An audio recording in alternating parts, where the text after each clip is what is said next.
Today we have two stories about individuals who go above and beyond to try to make sure investigators have everything they need to solve a case. However, in both instances, as you'll see, the cases take a wild, unexpected turn as a result of what these individuals provide that does solve the case, but in just an extremely unexpected way. But before we get into today's stories, if you're a fan of the strange, dark, and mysterious delivered in story format, then you've come to the right place, because that's all we do, and we upload 2, 3, even 4 times every week. So if that's of interest to you, please replace all the water in the like button's ice tray with white vinegar. Also, please subscribe to our channel and turn on all notifications so you don't miss any of our weekly uploads. Okay, let's get into today's stories.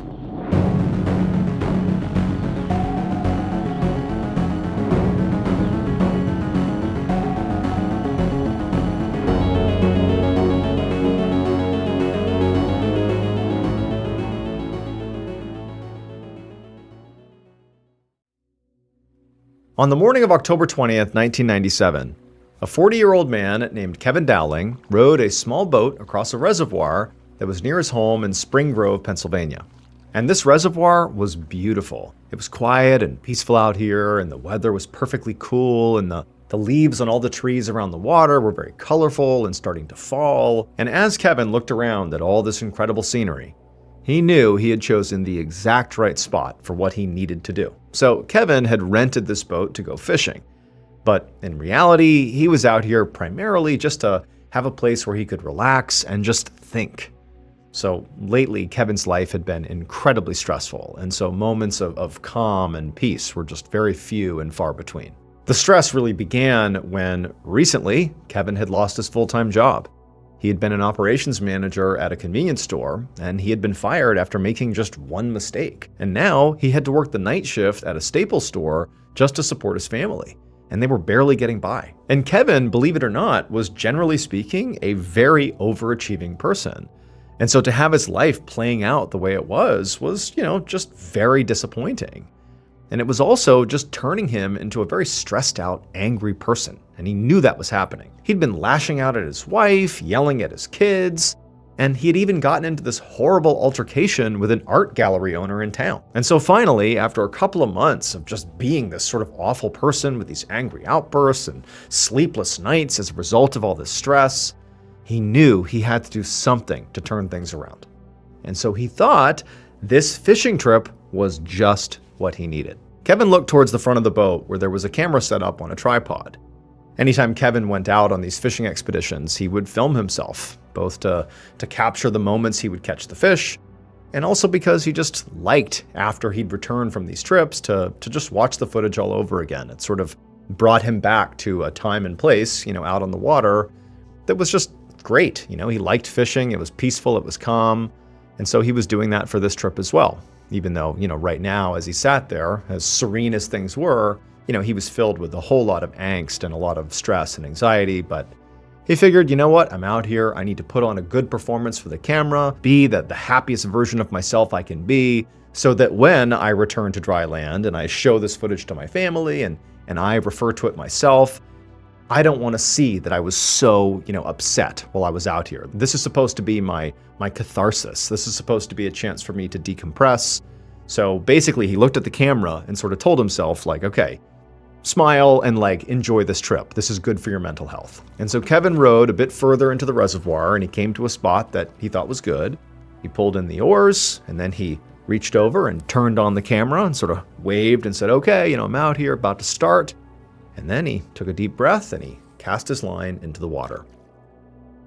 Early the next morning, Kevin was at his kitchen table feeling extremely tired. So the day before, after he had gone fishing on the reservoir, he had a night shift at Staples. And so he did the whole shift. He comes home, he barely sleeps, and now he's back up again. And so he's just totally exhausted, eating breakfast with his wife. And so while the two of them are just sitting there in silence, eating their food, there's this sudden sharp knocking on the front door. And the two of them look at each other like, who would this be? They both didn't know. And so Kevin got up, he walked to the front door, he opened it up, and he was very surprised to see 2 police officers standing there. And so Kevin asked them, how can I help you? And they told him they were here because of a fight that Kevin had gotten into with that art gallery owner a few months ago. They said that the entire situation had now escalated and the police needed to get a statement. Now, Kevin did not try to deny that he had gotten into a fight with this person. So instead, he just stepped outside to speak to them alone. And pretty much the instant he was out there speaking to the cops, it was like his stomach was just in knots.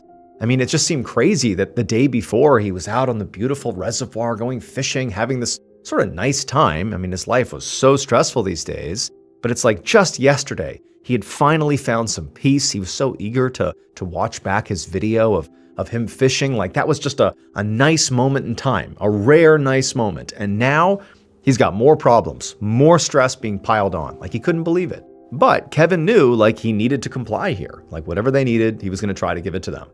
And so he just asked one of the officers to please explain a little bit more about what was really going on here. This seems pretty serious. And one of the officers, he just said, look, I can't give you too many details here. But they told him there had been another altercation at the art gallery yesterday morning.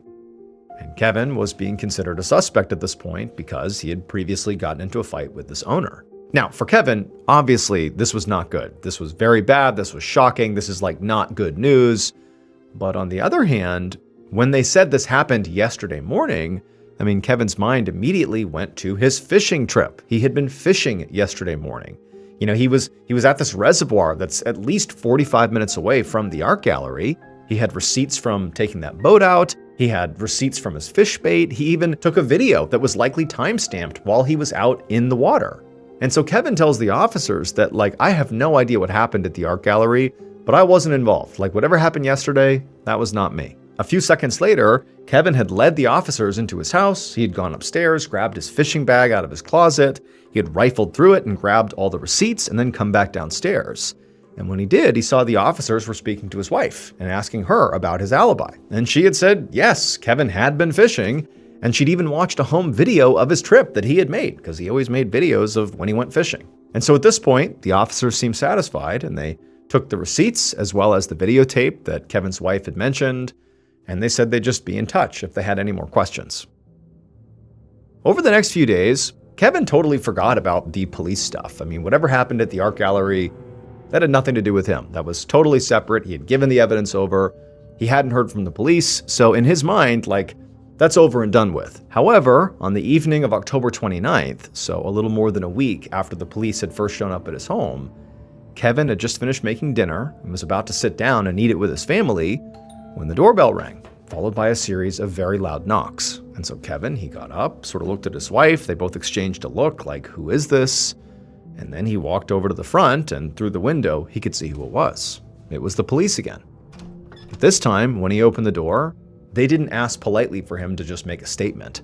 Instead, one of them immediately stepped forward and slapped a pair of handcuffs on his wrists and said he was under arrest. So the real reason why Kevin's life had been so stressful, that really he couldn't get a night's sleep, that he's just constantly anxious, really didn't have to do with the fact that he had lost his job. That was part of it. But really it was the thing that caused his firing that was keeping him up at night.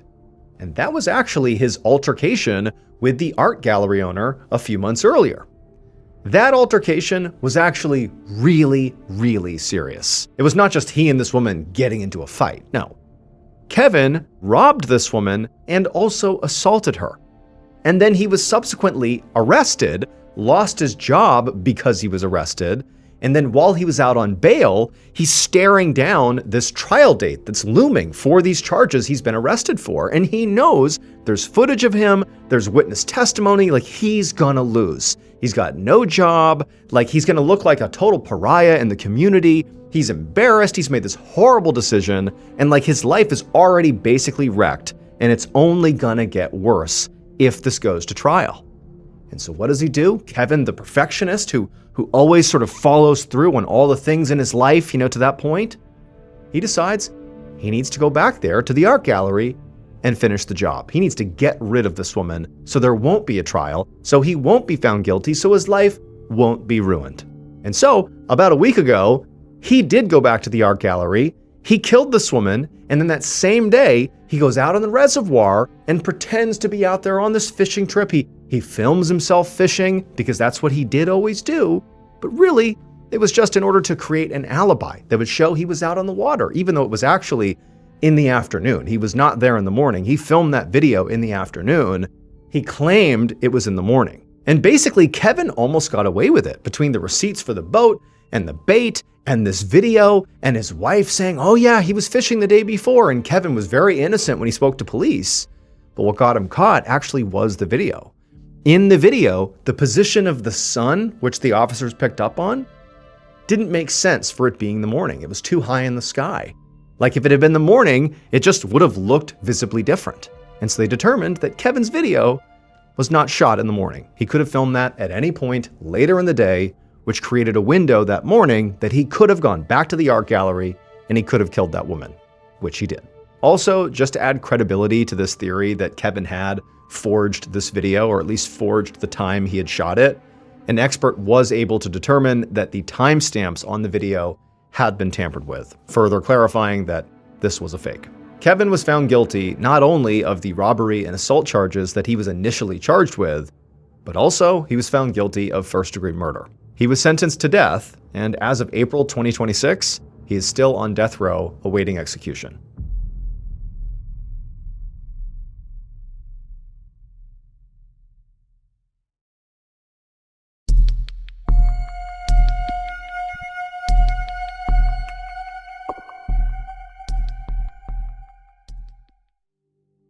Just before 6 p.m. on Sunday, July 12, 1942, a man named Robert stumbled into a bar called the Green Parrot in Harlem, New York. And Robert was already very, very drunk. He'd been drinking all afternoon because he'd won a bunch of money in a dice game earlier that day, and he had just been celebrating. And now he was wandering into this bar, the Green Parrot, to keep the party going and keep on drinking. So at this point in 1942, the neighborhood where he was, Harlem, which is a neighborhood within New York City, it really struggled with a very high level of violent crime. And this bar, the Green Parrot, was very popular amongst locals.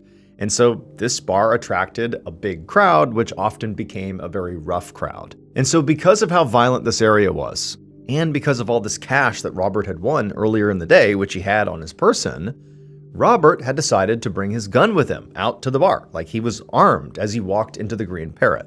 And he was glad he was, because again, this is like a dangerous spot. But as Robert actually went inside of the Green Parrot, he found that it actually wasn't that crowded that night. Now, it was only about 6 p.m. and it would get much busier, or it usually got much busier later in the night. But at this point, even though he's very drunk, he looked around and he saw there was like maybe 20 people in there. And for Robert, this actually was kind of a good thing because it meant it would be easier for him to get up to the bar and, get served, get more drinks. And so Robert staggered his way over to the bar where the owner, Max Geller, was pouring drinks and helping customers.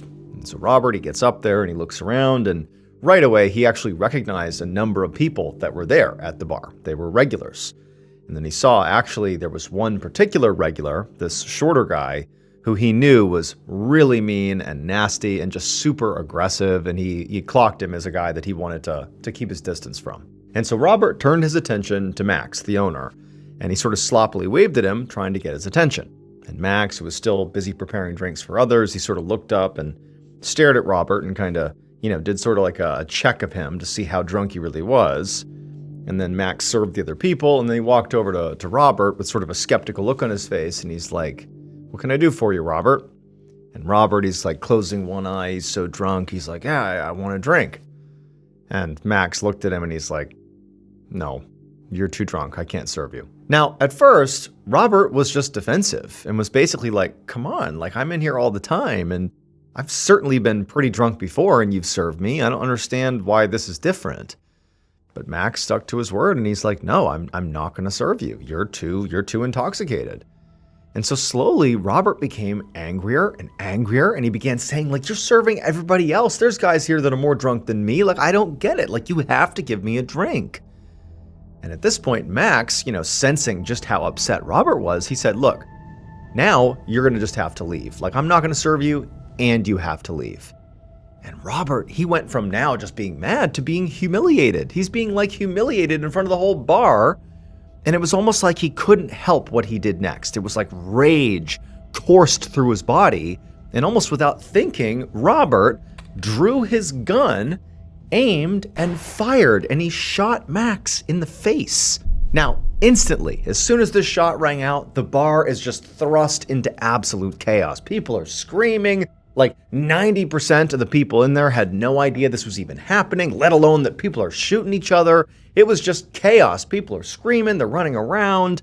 And Robert, it was like he couldn't even believe what he had just done, and he just immediately pocketed and hid his weapon and sort of just backed away from the scene because, again, people aren't even sure who got shot. People are looking around. He sort of began to blend into the crowd, and then as soon as he could, he just turned and ran out of the bar.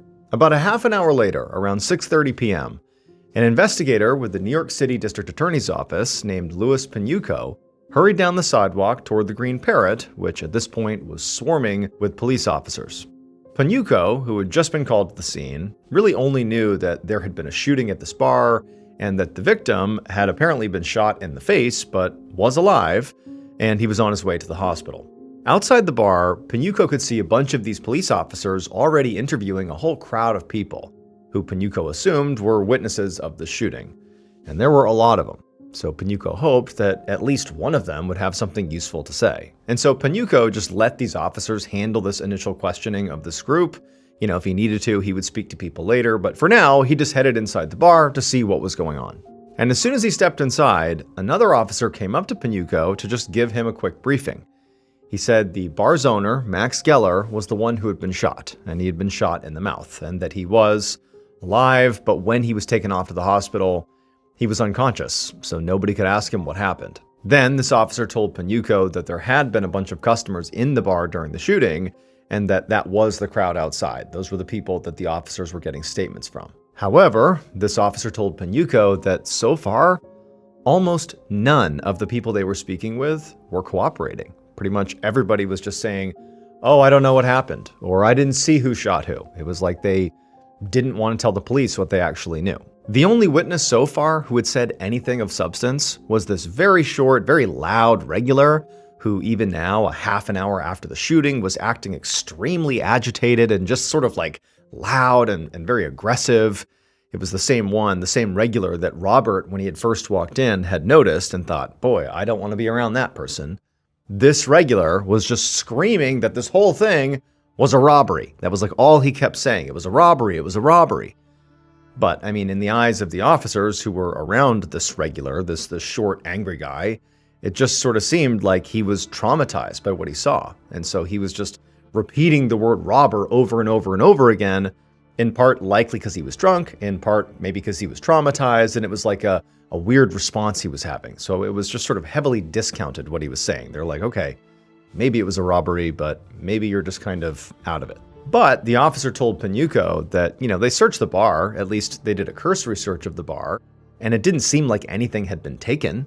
So it really didn't seem like this was a robbery. So again, it just seemed like this guy who was yelling about the robbery basically didn't know what he was talking about. And so at this point, Panuco, on the one hand, he was frustrated by what he was hearing, but also he really wasn't that surprised. I mean, he's thinking that, in this area in Harlem at this time, there was a huge distrust of police. I mean, most residents refused to cooperate with authorities.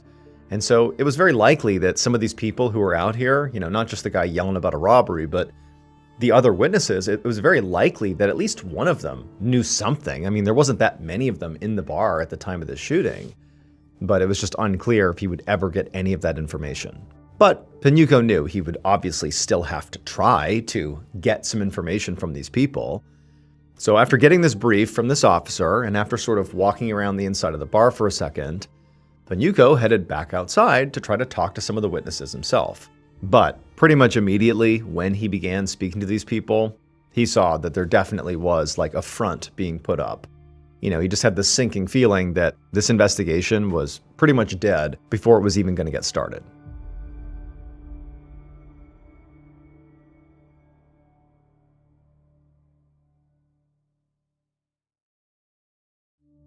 Fast forward about a month, and Panuco is still hard at work working on this case, except the case took a turn, because the victim, Max, he fell into a coma right after the shooting, and for weeks he had been in a coma, and authorities, Panuco included, were hopeful he would wake up and he'd be able to give them additional information about what happened, give them anything because no one by this point had given them any new information. They had basically no evidence. They had nothing. But unfortunately, Max, without regaining consciousness, just died. And so now this was not just a shooting investigation that Panuco was in charge of. He was in charge of a homicide investigation. A homicide investigation with basically no leads. Because again, it's like none of the witnesses had given them anything. All they knew is Max got shot and now he's dead. And then the only other sort of substantive thing that had come out of any of their interviews was from that short, angry guy, the regular from the bar who had just demanded that this was a robbery. And, at first pass, they had looked around the bar. It didn't seem like anything had been taken, and they had sort of ruled out a robbery. But now, a month later, they had really looked into that angle, and they had confirmed that nothing had been taken from the bar. So this was definitely not a robbery. And so basically, Panuco had nothing. And so at this point, Panuco decided that his best bet here was actually just to basically start over, just to zoom back out and go back to square one and just see if there was something that they missed. And in fact, Panuco had brought in a new detective, a guy named John Morrissey, to help him with this new approach. Morrissey was supposed to be this incredibly smart guy who was known for thinking outside the box, something that Panuco felt like they could really use right now. And so on this particular day, Panuco had sent Morrissey to the Green Parrot to just speak to anybody that was there, just see if he could learn anything about the shooting from people that are at the bar where this happened, like right now. Just go there and talk to people. So off Morrissey goes, and Panuco, he stayed at the station, and that day he was going to re-interview all of the patrons who had been at the Green Parrot on the night of the shooting, just to see if, maybe he could get some additional information out of them. And so far, that was not the case. Basically, all the interviews were dead ends like they had been the first time, and so he had somebody in the room with him right now, and the interview had gone nowhere, and he's like, you know what, you can go. Like, all right, on to the next one. And so that person leaves the interview room, and Panuco, he gets up and he walks out into the hallway where all these patrons are sitting on chairs waiting to be interviewed. And as he's, getting ready to just grab the next person to speak to, he sees there are two women who were patrons in the bar who were sitting sort of halfway down the hallway, and they were talking to each other. And they were really not being careful about how loud they were speaking. Like their conversation that they must have thought was private was loud enough that basically everybody in the hallway could hear it. But the reason it really stood out to Panuco is they weren't speaking English, they were speaking French. Except unbeknownst to these women who likely believed nobody in this hallway spoke French, Panuco did speak French. And he could hear these women were talking about the case. They were saying that, hey, when you go in there to speak to this detective, tell him you don't know anything. Like, don't give him any information. Because if we do and we get wrapped up in this case, like we're going to get dragged out into the public for being involved in this shooting. And what's going to happen is people are going to know that we were at that bar drinking on that night and we told our husbands we weren't. They're going to be so mad at us. Like we gotta be quiet. Don't tell the detective anything. Just say you know nothing. And so immediately Panuco, he walks over to these two women and he points at one of them and says, hey, you're next, come into the interview room. And he said this in English. And so the women were kind of surprised that they were being tapped to go next, or this woman was surprised.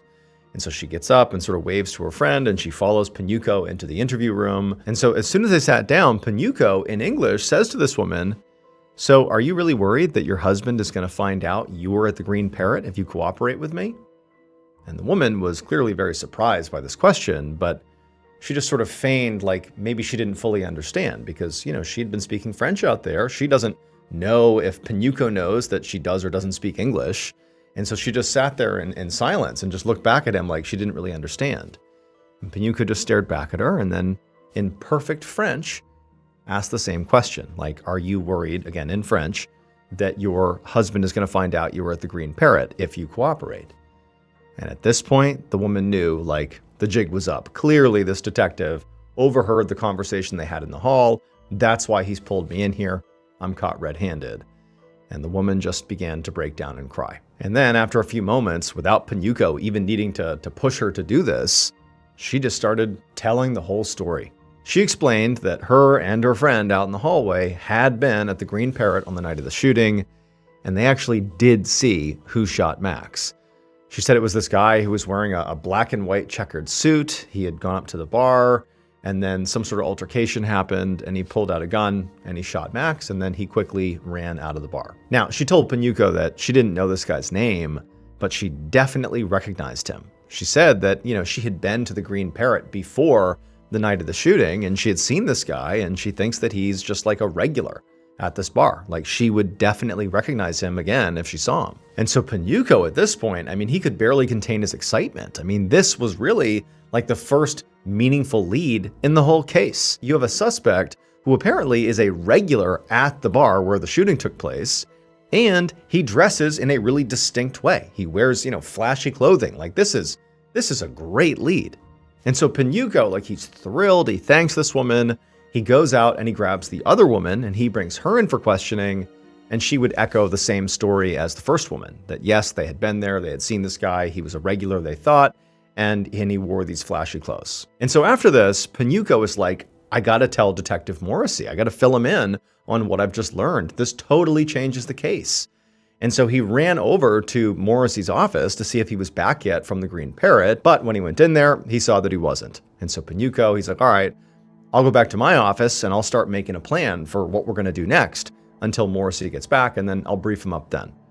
And so Panuco, he goes to his office. He starts excitedly making, plans of what they're going to do. And then a moment later, his door bursts open and Morrissey comes flying into the room, and he looks totally out of breath, like he's rushed to be here to tell Panuco something. But Panuco, he turns, and even though he sees, clearly Morrissey's got something to tell me, he doesn't let Morrissey talk because Panuco, he's got this big news about the French women. And he just starts telling Morrissey all about this crazy revelation and how he caught them speaking French and they were there. And we have this suspect now. He tells him everything he knows. And so Morrissey, even though he had something big to say himself, he's sitting there listening to Panuco go on. And at the end of it, he's like, man, that is amazing. That's awesome. Great lead. But I'll do you one better. I know the killer's name. It would turn out when police first arrived at the Green Parrot after the shooting, on day one of this investigation, what they found was basically nothing. They have a victim and they have a bunch of witnesses, but none of the witnesses would cooperate. There was no leads, no information, no real evidence. All they had was basically this one short, loud, angry guy who kept talking about a robbery. But they had sort of looked around the bar and it didn't appear like this was a robbery, and so he had been discounted. And everyone's like, well, he's traumatized. He's sort of like this angry guy who's sort of a mess. We're not going to take him seriously. What he's saying doesn't really add up. So he was kind of discounted. But it would turn out they actually just misunderstood this guy. He wasn't saying robbery, but they didn't know that at the time. They thought he was. They ruled him out. Fast forward a month, and Mr. Think Outside the Box detective, Morrissey, he goes back to the Green Parrot to see what he can learn. And so Morrissey, he's hearing this, and he was told this is what this short guy was saying the first time too. This is not that surprising. But Morrissey, he thought outside the box, and he figured out what this witness actually meant. The key to doing this was really understanding exactly who this witness was and what the witness was actually capable of knowing. Because this witness, this short angry guy, was actually a literal green parrot that the bar was named after. The parrot was the owner, Max's, pet, and he was always there in the bar. He was a regular, sitting on his perch. And the bird was a huge tourist draw because he was kind of really aggressive and could be sort of mean, and people thought it was pretty funny. And critically, this parrot had been trained to recognize the bar's regulars and refer to them by name. So when Morrissey went back to the bar and listened to the parrot again, he eventually realized the bird was not saying robber, robbery, and trying to describe what had happened. No, instead, the bird was saying Robert, the name of the person responsible, the regular who he had seen commit this crime. And wouldn't you know it, between this new information and what Panuco had learned from the two French women at the police station, they put their information together and they discovered that there really had been a regular at the Green Parrot bar, a guy named Robert Butler, who was a 28-year-old cab driver who had fled to Baltimore right after the shooting. The detectives were able to track Robert down and confront him about the murder, and when they explained how they'd figured it all out, Robert just had one thing to say: "I never did like that bird." Robert Butler was convicted of manslaughter and sentenced to 15 years in prison. The Green Parrot Bar eventually closed, and as for the actual Green Parrot, nobody knows what happened to him. Of May 2nd, 1962, a middle-aged woman named Angelina Narcisse walked into a hospital room inside the Hôpital Albert Schweitzer, which is a medical center in central Haiti. Inside, Angelina saw one of her brothers, 40-year-old Clervius, propped up in the hospital bed. He had an IV sticking out of one arm, and he had an oxygen mask strapped over his face. His eyes were closed, and when Angelina touched his hand and said hello, he didn't react. So Angelina had just been briefed by Clervius's doctors about what was going on here.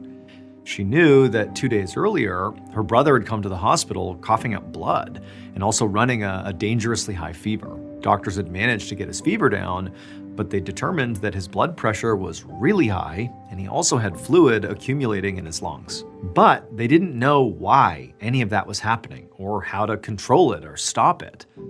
So now, less than 48 hours after Clervius's symptoms began, he was barely conscious. And so for Angelina, it was obviously, very scary to see her brother so sick like this, but it was also confusing because she knew that one of her other brothers had seen Clervius just a few hours before he had shown up at the hospital with these horrible symptoms.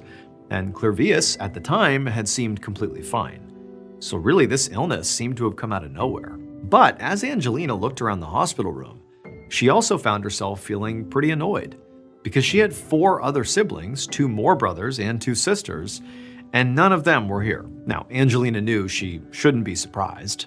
Ever since their parents had died, there had been basically nonstop drama between all the siblings, and most of the drama centered around Clervius himself. So when their parents had passed away, Clervius was the one who had ultimately inherited their money and land. And so these days, he was sort of living like a king. He lived in one of the nicest places in their village and was constantly flaunting his wealth. Meanwhile, Angelina and her other siblings really struggled financially. And anytime they asked Clervius for help, he refused, which had caused a huge rift in the family. So, Angelina was now the only one who'd even shown up to visit him in the hospital, despite his condition being so dire. But, nonetheless, she sat down on a plastic chair inside the room, and for a few minutes, she just watched Clervius breathing. And for a while, his breathing seemed normal. It was rhythmic, slow, but normal. But then suddenly, Clervius's breath seemed to almost catch in his chest. And then he began making a sort of wheezing, gurgling sound, but he's like half conscious. So it was like his body was reacting to not being able to breathe. Angelina instinctively just stood up and grabbed her brother's hand and began to squeeze it. And as she did, she saw her brother's eyelids flutter open for a second, but then his eyelids closed. And she watched as underneath his eyelids, she could see his eyes kind of darting around all over the place. And then at the same time, this sort of wheezing sound that was coming out of her brother turned into a choking noise. And so Angelina at this point let go of her brother's hand, she ran into the hallway and she found a doctor. But unfortunately, by the time she explained what was going on and she and this doctor returned to the hospital room, they found Clervius no longer making any noise. He was totally still. And so the doctor rushed over to him and he checked for a pulse, but he couldn't find one. And he turned to Angelina and he said, "I'm sorry, but your brother is dead." The following morning, May 3rd, Angelina arrived at the small cemetery near their village for her brother's funeral. And she was glad to see that at least this time her 4 remaining siblings had decided to show up. But at the same time, Angelina, she was in shock. She couldn't believe what had happened. The doctors had told her that ultimately Clervius had died from something called malignant hypertension, which is basically blood pressure that's so high it causes organ damage. And also it causes pulmonary edema, which is fluid in the lungs that can ultimately make it impossible to breathe, which very likely was what that sound was her brother was making before he died, that choking sound. But the doctors told Angelina that despite knowing sort of what actually happened to Clervius, they didn't know why it happened. It was totally unclear how he got these symptoms in the first place. And unfortunately for Angelina and their family, it seemed pretty unlikely that they would ever figure it out. It would just be this mystery. Now, as Angelina walked up to Clervius's gravesite, she looked down and she saw her brother lying dead inside of his open casket. She reached out and touched his hand one last time, and it was so cold that Angelina pulled it away right away, and then she began to cry. The ceremony was kind of a blur for Angelina. I mean, the whole thing just felt surreal. But eventually it wrapped up, and Angelina and her other siblings were walking up to the casket to say their final goodbyes to their brother. And then after they did, they stepped back and they watched as cemetery employees closed Clervius's casket and lowered it into the ground. However, after Angelina and her family had all returned to their homes and were, beginning to grieve the loss of their brother, something else began to happen at that cemetery. BetterHelp is the paid partner of today's video. Sometimes I think about being a kid, riding in the back seat at night, street lights flashing across the window, no responsibilities, no real fear of the future. Well, if I could say something to that little kid version of me, I'd probably say, you're gonna be okay, but don't rush it, don't wish this away. Because when things get hard, it's easy to start looking backwards. Nostalgia is basically a highlight reel. And then you look at your present and it doesn't stand a chance. Here's the thing though, the life you are living right now, you're going to feel nostalgic for this someday. And so if you spend it longing for something that's already gone, you'll miss it twice. If reaching for the past is getting in the way of living now, therapy may help you figure out what you're actually looking for. And it might also help you to start finding more of that in the present. BetterHelp makes starting therapy easier. Take the quiz and get matched with a credentialed therapist quickly. And switch anytime at no extra cost if it's not the right fit.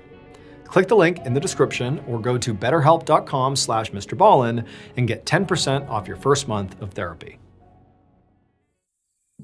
That same night, a little after midnight, two men sort of conspicuously entered the small cemetery carrying shovels. As they walked, they kind of kept looking around to make sure nobody was watching them, and they went up to Clervius's very fresh grave.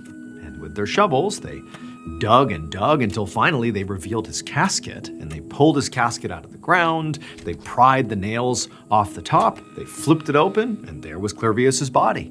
And they pulled his body out, and they laid it on the ground next to the hole in the ground. Then, as fast as they could, they closed the casket back up, now with Clervius's body again outside of it on the ground nearby, and they reburied the casket, they put all the dirt back, all the grass back, made it look like nobody had touched it. And then after that was done, they walked over to Clervius's body and they tied his wrists and ankles together with rope. Then they wrapped Clervius's body in a large black cloth, and then together they hoisted his body up and placed him on their respective shoulders, and together they carried him out of the cemetery and off into the wilderness on the outskirts of the village. And then when the sun began to rise, they stopped and found a good spot to hide along with Clervius's body in the trees. And then when the sun went back down again, the two men were up and on the move again with the body. These men did this for days until finally they reached a massive fenced-in plot of land in northern Haiti. When they got there, it was just starting to get light outside. And so with the light, they could see dozens and dozens of these people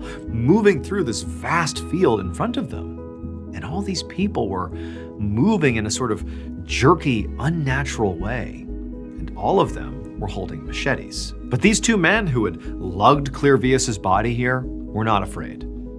They unlocked the fence and carried Clervius's body right up a pathway through the middle of this field, past all these people. But as they passed by these machete-wielding people, they didn't even seem to notice the men or the body. It was like this was totally normal. Eventually, the men reached the middle of this field where there was this building, and the men went inside. And the interior of this building was basically one large room with a table in the center and a bunch of shelves that lined the walls. And the shelves were all stacked with glass containers that had things in them like dried plants and some taxidermied smaller animals, and also what appeared to be some human bones. And standing in the middle of this room was these two men's boss. He was a very old man, and he had this very expectant look on his face. Without saying a word, the two men placed Clervius's body on the table in the center of this room, and they unwrapped the black cloth around him. Their boss looked very carefully at Clervius's face, and then he smiled, and he handed each of the men a stack of money. 18 years later, in February of 1980, Clervius' sister, Angelina, walked through an outdoor market in her small village in central Haiti. Now, by this point, it had been almost 2 decades since Clervius had died, and Angelina didn't really think about him that much anymore. But on this particular day, as she was shopping, an old man approached her. And he was very thin, his face was very sunken, and he had this long, deep scar on his cheek that went from the side of his mouth to his ear. And his eyes were bloodshot, and they were kind of wide, like he was sort of wild. And in this gravelly voice, he told her that his name was Clervius, and that he was her brother. But when Angelina saw this guy and heard this, she did not think this was her brother. She thought, this man is obviously out of his mind, or he's lying, or both. But this is clearly not my brother Clervius.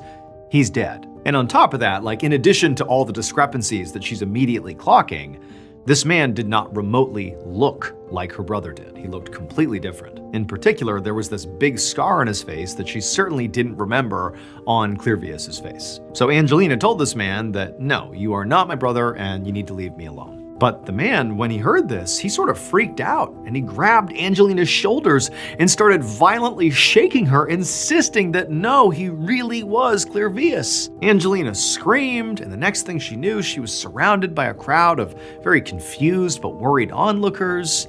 And then a police officer walked over and grabbed the man and dragged him away. Later that same day, a police officer sat in an interview room at the police station across from this older man who kept insisting he was Clervius. And the story that this man told the officer about how he could be a man who had died 18 years earlier really was absolutely insane. Because this man claimed that 18 years earlier, when he died, he remembered that moment because he heard the doctor literally pronounce him dead, and he heard his siblings start to cry.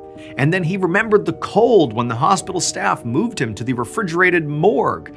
And then he remembered the sound of them nailing his coffin shut, and he remembered what it felt like when one of those nails punctured through and cut his cheek. That's how he got that big scar on his face. It was a nail in his coffin going through his face. Basically, he wasn't dead. He was totally mentally conscious of everything happening to him. He just physically couldn't move or react in any way, and he didn't know why. But everybody thought he was dead, and he wasn't. And then he said later that same night, as he's literally in a coffin underground, basically waiting to suffocate to death, he became aware of 2 men suddenly unearthing him and removing him from his coffin, and then they tied him up, wrapped him in cloth, and then carried him into the wilderness for days. And then finally, they entered this building in the middle of this field, and they set him down on this table. And then he heard this third man thank the man that had carried him, and then this third man poured something into Clervius' mouth, and then this guy just started chanting over and over again. And then a few minutes later, he found his body sort of was beginning to work again. He could open his eyes, he could sort of move his limbs, but things just felt different. Suddenly his vision was very strange and hazy, and his body movements were jerky and uncoordinated. It almost felt like his mind was moving slower than it really was supposed to, like it was just dumbed down or something. And it was at that point that Clervius said he realized what was actually going on here. Clervius said this old man that had poured whatever in his mouth and was now chanting, he was a Bokor, which is a voodoo priest in Haiti.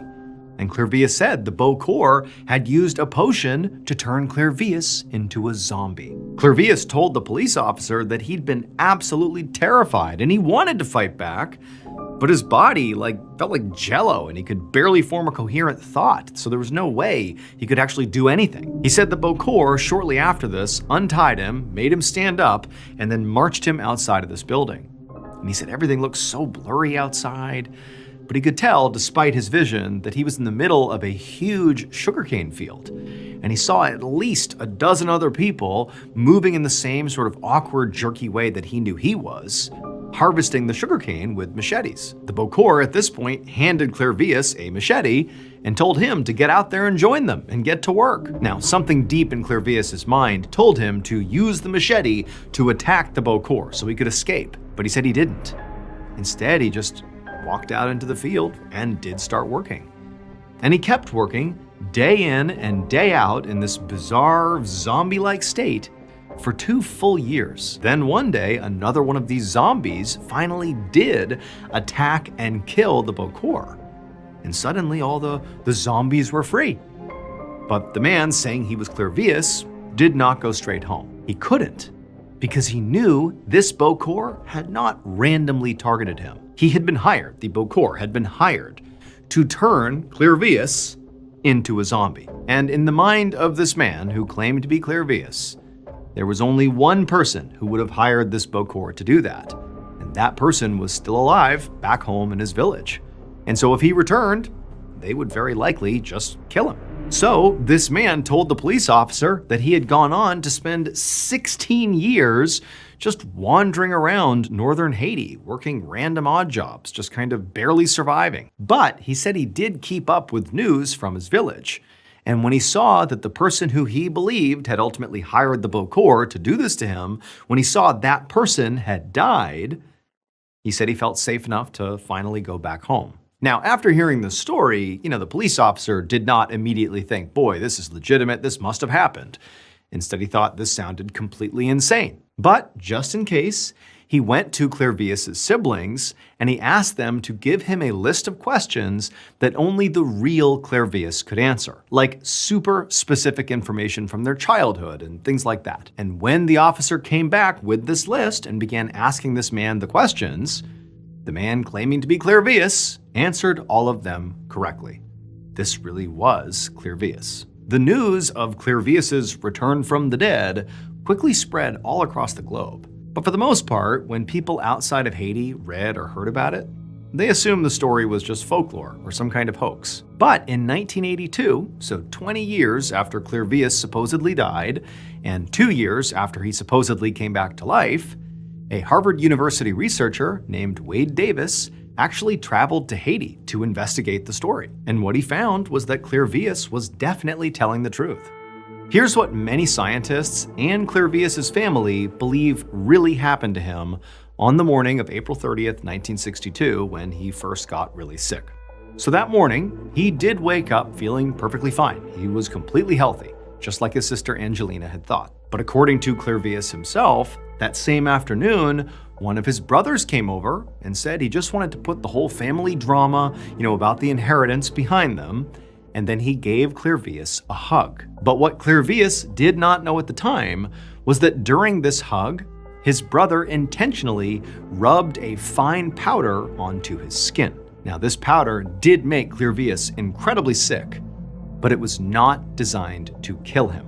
Instead, it completely paralyzed him. He couldn't move his arms, his legs, his eyes, nothing, and it lowered his heart rate so low that doctors thought Clervius was dead, which is exactly what Clervius' brother and the Bokor he conspired with had planned for. They knew he would be determined to be dead, he would be buried really quickly, and then right after he was buried, the Bokor sent those two men to dig Clervius up while he was still paralyzed. They carried him off to that sugarcane plantation where he became a slave. Basically, he was given drugs every day and forced to work nonstop. And for the brother, Clervius' brother, the reason he did this is to punish Clervius for being so selfish with the money he inherited from their parents. This was the plan, to turn him into that zombie slave. It would turn out the active ingredient in the paralyzing powder that the brother rubbed on Clervius was tetrodotoxin, which is a poison found in pufferfish. And then the active ingredient in the liquid that the Bokor gave Clervius when he arrived and then continued to give him on a near daily basis to keep him in line was called the zombie's cucumber, which is a hallucinogenic plant that's native to Haiti. After returning to his village and telling his story to the world, Clervius actually would go on to live a relatively normal life. He would live with his siblings until he died in 1994 at the age of 72. Even though, he was able to clearly articulate who did this to him, his brother and the Bokor, both of them were dead by the time he returned and told his story, so nobody was ever held to account for any of this.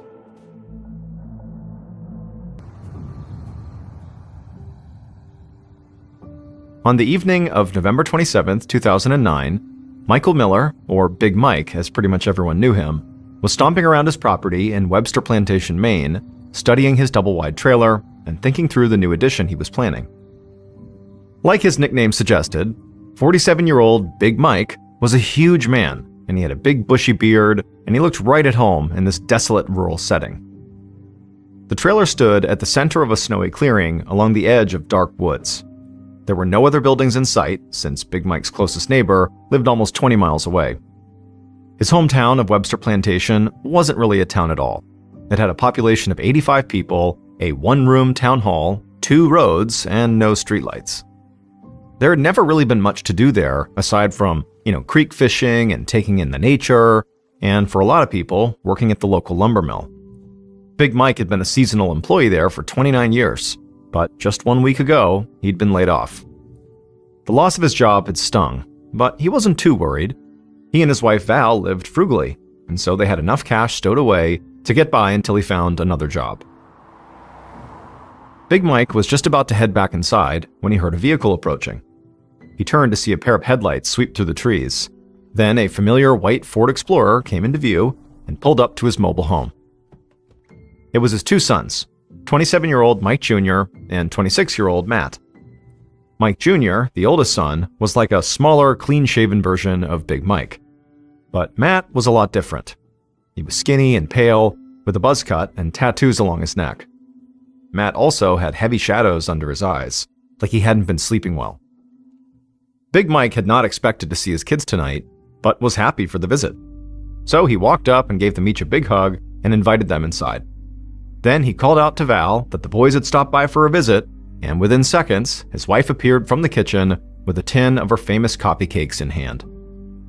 At 47 years old, Val was a very energetic and petite woman who looked even smaller standing next to her hulking husband. The family snacked and caught up, and then Val reminded everyone that they had a birthday tomorrow. Matt's baby daughter was turning 1. However, Matt still had not told anyone what the party plans were. Matt said they weren't really planning on doing anything, which Val immediately insisted was ridiculous. She said if Matt didn't want to plan something, well, she and Big Mike would be more than happy to host the party at their place. Matt tried to dissuade her, but finally just caved and agreed to let her host the party as long as it was small. Just immediate family, along with Mike Jr., Matt's girlfriend, as well as Mike Jr.'s best friend, Nate. The 3 of them were practically family anyway. Then Matt excused himself and asked if Big Mike could step outside for a moment. Big Mike's jaw instantly tensed. He could guess where this was heading. And sure enough, the moment they were outside together, Matt asked his father if he could borrow some money. Matt began talking about how he hadn't worked in months and was struggling with all the costs of a new baby. He couldn't even afford gifts or a cake for tomorrow. That's why they hadn't planned a party. When he finally finished his spiel, Big Mike told Matt not to worry about the cake. He and Val would be happy to pick one up before the party. But he couldn't lend Matt money at the moment. For one thing, Big Mike told his younger son that he'd himself just been laid off from his job at the mill, so money was tight for him. And more importantly, he couldn't trust that Matt would actually use the money for his family. Matt looked absolutely furious at his father's response, but he did not push the issue. He just shook his head and headed back into the mobile home, where he asked if Mike Jr. was ready to go. The boys left a few minutes later, giving Val a kiss on the cheek before climbing into Matt's Ford Explorer. Big Mike watched the SUV disappear into the forest, wondering if he had been too hard on Matt. Then he heard Val calling, and he turned to head back inside.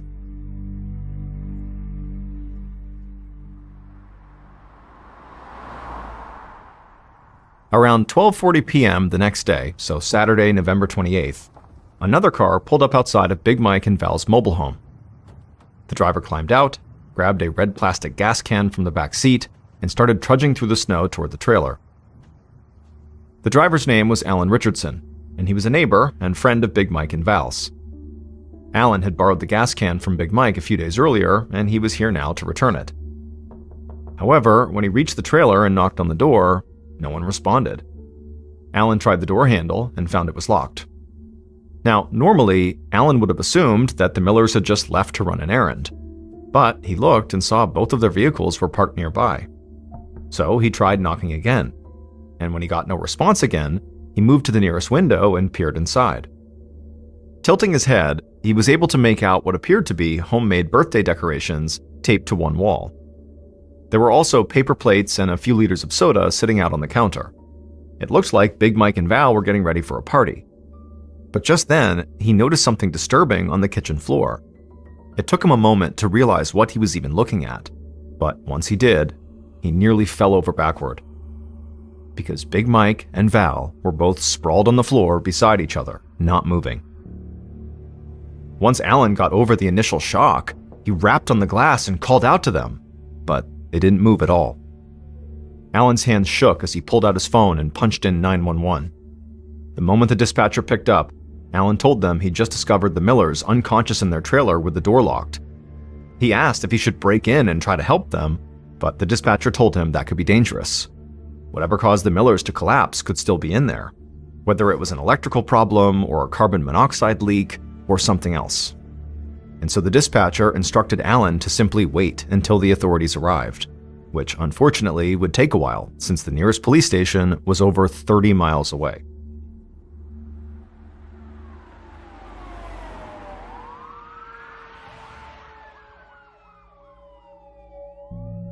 Alan was still waiting nervously outside the mobile home when he heard sirens approaching through the woods. An ambulance rounded a bend in the trees, followed by a police cruiser and a fire engine. And they all pulled up in front of Alan, lights flashing. A police officer wearing a respirator mask told Alan to stand aside, and everyone waited while the firefighters tested the air around the door for carbon monoxide. When they announced that the coast was clear, the police forced open the door and entered the mobile home, followed by a pair of EMTs.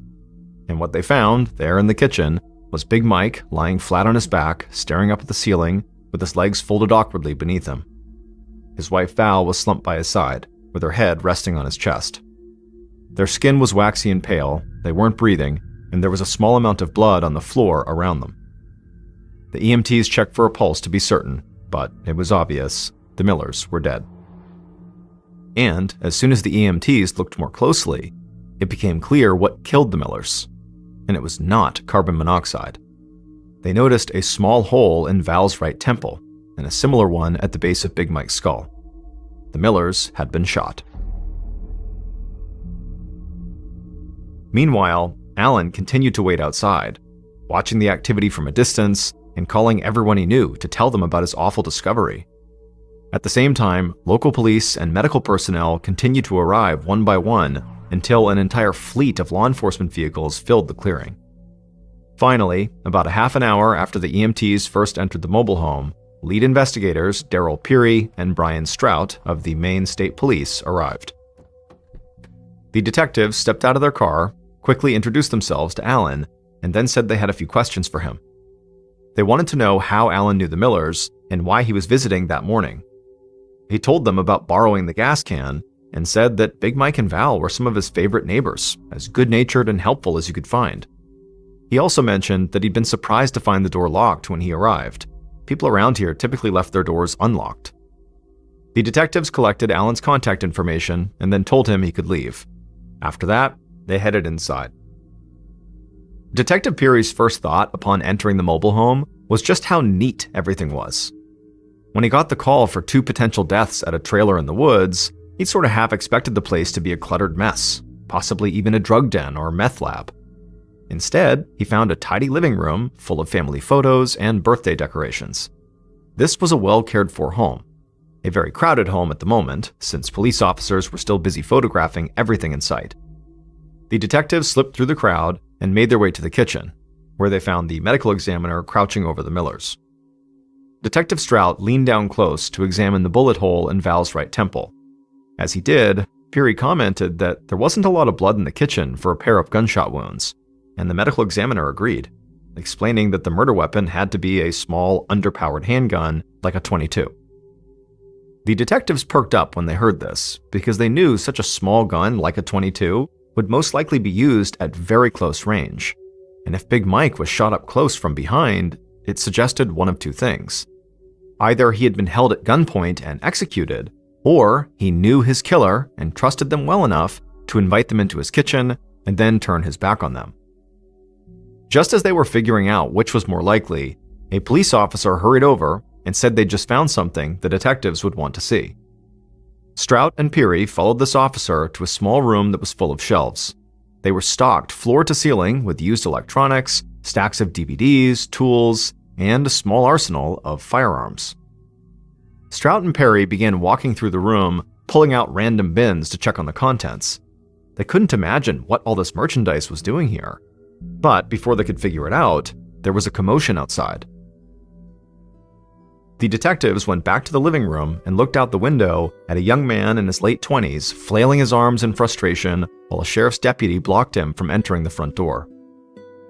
The man kept repeating that he needed to see his mother and father, until finally the deputy just said, "I'm sorry, Mike, they're gone." At that point, the young man began to sob. Then he stumbled back to his truck, which was parked alongside all the other law enforcement vehicles.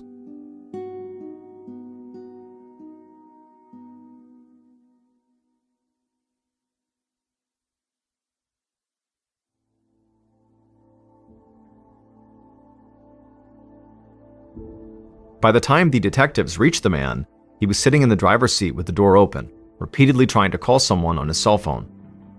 Strout and Peary introduced themselves to the young man, who replied that he was Mike Jr., the Millers' oldest son. They asked him why he had come to his parents' place, and he explained that he just heard from a friend that there was some kind of an accident at his mom and dad's place. And so he had rushed over as fast as he could, but he'd never expected to learn that both of his parents were dead. Mike Jr. said he had spent the last few minutes desperately trying to call his younger brother, Matt. Mike wanted to be the one to break the news before Matt heard it from someone else. But unfortunately, Matt wasn't picking up. Now, Mike Jr. set his phone aside and turned to Strout and Peary. He had the look of a man who was in shock. But he said he wanted to help and then offered to tell them anything they wanted to know. The detectives asked him if there was any reason he could think of that somebody might want to hurt his parents. Mike Jr. said what most people say in this situation right after they lose a loved one. He said his parents were great people and everybody loved them. However, as he said this, a worried look came across his face, and he told the detectives that while his dad had worked at the mill, whenever times got tough, he would supplement his income with a lucrative side hustle, operating a pawn shop and loan shark business right out of his mobile home. He said his father also bought and sold prescription narcotics. The whole operation was unlicensed and totally illegal, but this far from civilization, most people didn't care. Big Mike had a long list of regular customers who would often stop by out of the blue. This information cast the murders in a whole new light for the detectives. Big Mike and Val weren't just some respected couple mysteriously gunned down in their family home. They were the owners of a shady, illegal business that very likely could have turned their trailer into a revolving door of unsavory characters. And the detectives figured Big Mike must have had large amounts of cash on hand to run his loan business. Maybe a desperate individual who did business with Mike saw him as an easy target. Detective Strout was now itching to get back inside the mobile home and verify whether anything was missing. But first, he asked Mike Jr. when he last heard from his parents. Mike Jr. said he'd spoken to his mother around 10 a.m. that morning to firm up details for his niece's birthday party, which Big Mike and Val were supposed to host that afternoon at their mobile home. Mike also said it sounded like his parents weren't alone because when he spoke to her, he heard people talking in the background. And he actually recognized one of the voices as his cousin, a man who was named Clayton Giddon. The detectives made a note that Clayton Giddon could have been the last person to see the Millers alive.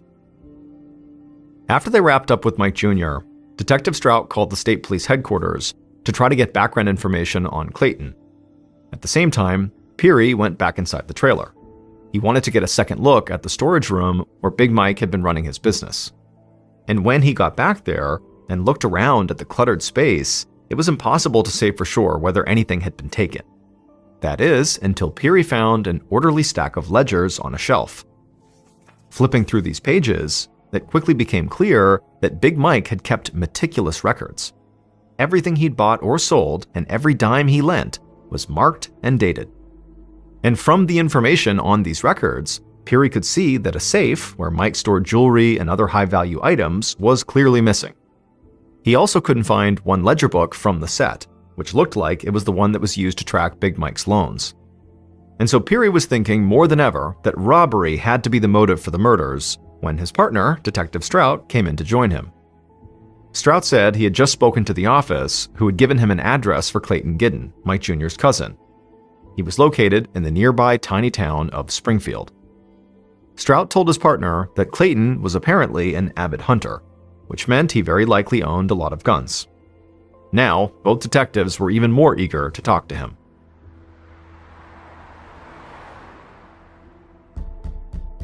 Later that afternoon, when Strout and Peary knocked on Clayton's door, a young girl answered. She ran to get her father and returned moments later with a man in his mid-30s. Clayton was clearly shaken up, as though he'd already heard the news about his aunt and uncle's deaths. However, when the detectives told him that Big Mike and Val were murdered, Clayton seemed startled. And then he became even more distraught when he realized he was a potential suspect. But Detective Peary promised Clayton they were only there to talk. So Clayton took a few calming breaths, then he invited them into the living room. Clayton told the detectives that he'd driven out to have coffee with his aunt and uncle that morning, and he'd taken his 9-year-old daughter with him. When they arrived at their mobile home around 10 a.m., Big Mike and Val were at ease and looking forward to the birthday party later that day. There was no sign of any trouble, and the couple did not seem like they were in danger. Detective Strout listened patiently, while at the same time studying the man for any sign that he might be lying. But Clayton seemed genuinely shocked, and if his daughter really had been there that morning, Strout had a hard time believing that Clayton was the killer. After all, who could commit murder in front of their own child? But suddenly, Clayton said something that made both detectives lean forward in their seats. He told them that he and his daughter were not the only ones at the Miller's place that morning. When they arrived, Big Mike and Val were already chatting with a young man named Nate Nightingale. Clayton didn't know exactly why Nate was there or what he was doing, but he said he didn't find it that unusual. Nate was Mike Jr.'s best friend, and he hung around the Miller's place all the time. But Clayton said the detectives should still talk to him because when Clayton left the trailer at 10:30 a.m., Nate was still there. Hearing this, Strout and Peary could both feel the case starting to pick up speed. The Millers had been dead for only a matter of hours, but already the detectives had a potential witness who might have been in the room when the murders happened.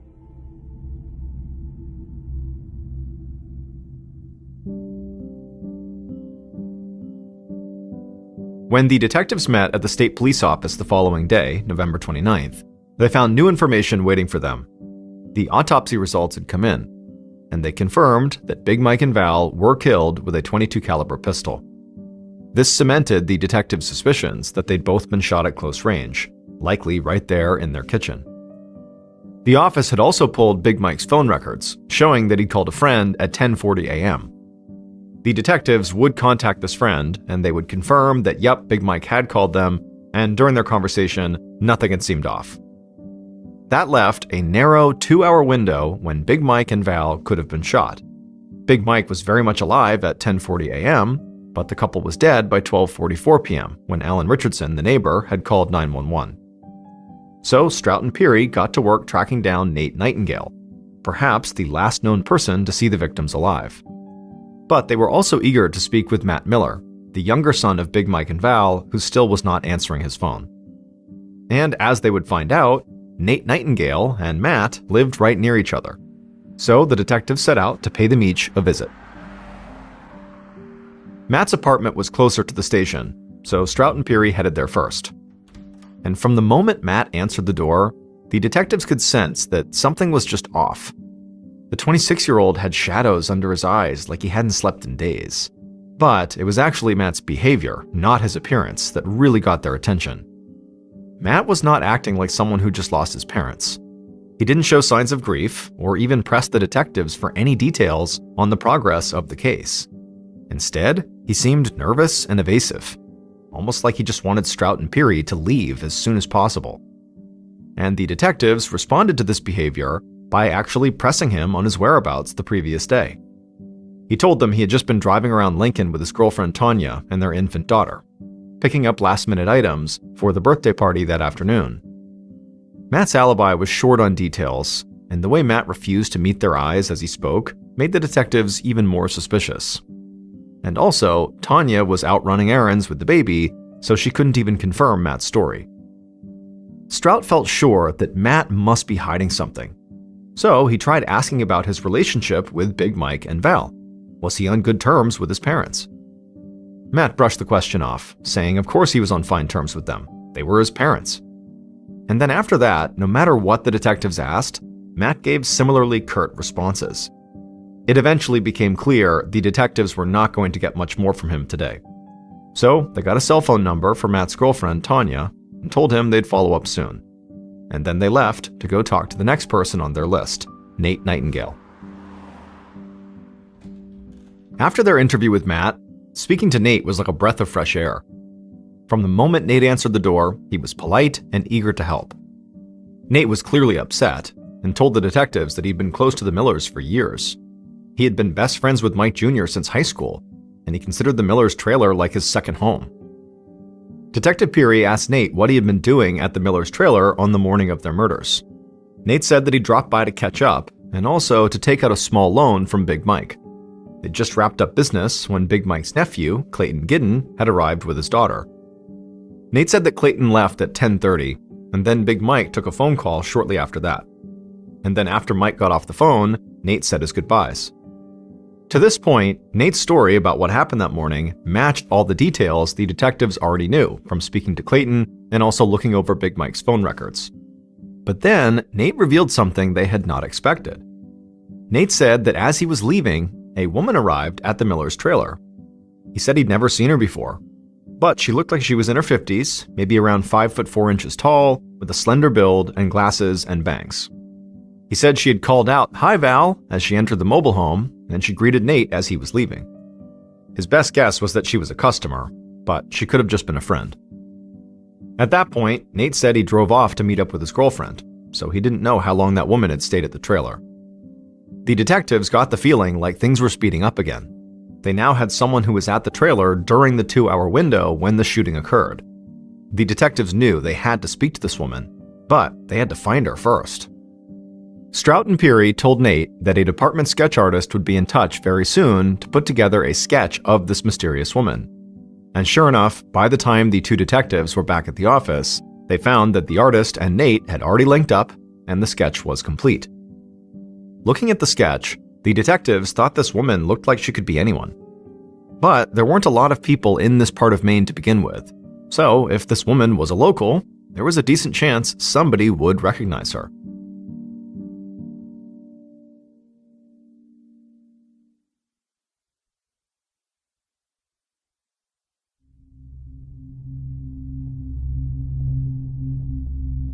On December 1st, 2009, so 3 days after the Millers' murder, the detectives hosted a press conference where they officially disclosed what many people already knew. The Millers' deaths had been ruled a double homicide. Then, they also released the forensic sketch of the mystery woman, saying she was an important person of interest in the case. Anyone who recognized her was encouraged to call the investigators as soon as possible. Right after the press conference, police posted copies of the sketch all over town, while others went door to door asking if anyone knew the woman. And soon, calls started to come from people all around the state who said they did recognize her. The detectives were just starting to look into these tips when Matt Miller's girlfriend, Tanya, finally returned their call from 2 days ago. They asked her where Matt had been on the morning of the murders, wondering if she would confirm Matt's claim that she'd spent the morning driving around with him looking for gifts. But instead, Tanya insisted she had not been with Matt at all that morning. She said on Saturday morning, Matt had walked out the door without saying where he was going. And for the next 2 hours, nobody could reach him, which was extremely frustrating considering they were supposed to be getting ready for their daughter's birthday party that afternoon. She said he finally returned around noon, but refused to say where he'd been. The detectives were astonished. Matt had clearly lied to them, and his own girlfriend was now saying that she herself didn't know where Matt was during the time of the murders. They considered driving over to pick Matt up for questioning, but decided to hold off until they could gather more information. The detectives already knew Matt had a criminal record. There was an outstanding arrest warrant out for him for writing bad checks. But now, Strout and Peary wondered if he might be involved in more illegal activity. For the next 3 days, the detectives quietly contacted people throughout the area, pressing for information about Matt. And what they learned was that Matt was clearly addicted to prescription drugs and had recently begun selling personal items, including his own Xbox, so he could buy more. And Matt's older brother, Mike Jr., had told them that Matt had asked his father for a loan, on the night before the murders, when the brothers had dropped by. Big Mike had apparently turned him down, most likely because he knew Matt would simply blow the money on drugs. But the most damning tip of all didn't have anything to do with Matt's addiction or his criminal past. A local resident told the detectives they'd seen Matt's white Ford Explorer in the vicinity of his parents' house on the morning of the murders. This was something Matt had never disclosed to the police, and it potentially put him at the scene during the 2-hour window when Big Mike and Val were murdered. At this point, Strout and Peary knew it was time to talk to Matt again. They were not quite ready to charge him with his parents' murders, but the facts were quickly stacking up against him. So on December 3rd, 5 days after the murders, they arrested Matt on that outstanding bounced check charge and brought him in for questioning.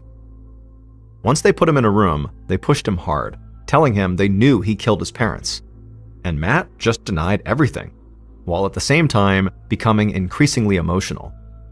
But after hours of intense interrogation, Matt stuck to his story that he never would hurt his parents, and even the detectives started to wonder if they had it wrong. So they ultimately sent Matt back to a holding cell and then stepped out of the interview room to regroup.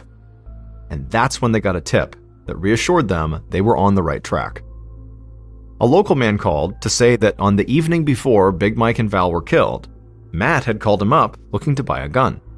He even specified he wanted a .22 caliber pistol, which, according to the autopsy, was the type of gun used to commit the murders. The man said the firearms sale had not gone through, but the detectives figured Matt still could have kept on looking and eventually gotten his hands on a .22. With this new tip, the detectives marched back into the holding cell where Matt sat on his bed and told him what they'd learned.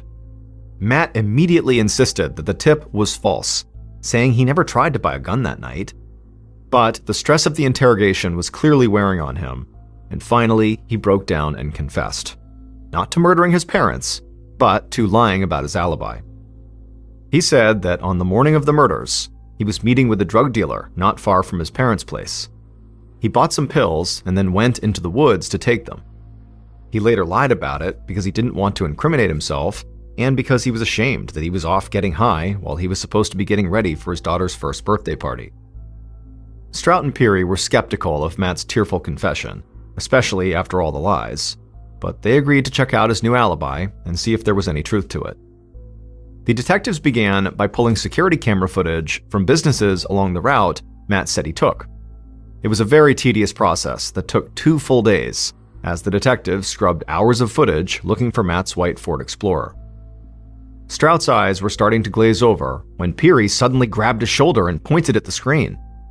The footage showed a familiar car traveling away from the Miller's place at 11:25 a.m. on November 28th, the morning of the murders. The detectives stared at the grainy footage, slowly realizing what this meant. The footage conclusively showed that the car's driver had lied about their alibi and had been close to the trailer around the time the crime was committed. Strout and Peary leapt into action. They sent officers out to bring that driver in for questioning. But before the arrest warrant could ever be drawn up, Peary's phone rang. He answered it, and there was a woman on the line. Peary did not recognize her voice, but she told him she had vital information about the Miller's case. For a moment, Peary was ready to write this off as just another bad tip. He and Strout had been fielding calls all week from people who claimed to recognize the mystery woman from the forensic sketch, and every one of those calls had been a dead end. But this one was different. The caller didn't mention the mystery woman at all. Instead, she said she actually knew who killed Big Mike and Val. And as the detectives listened to her story, the last piece of the puzzle fell into place.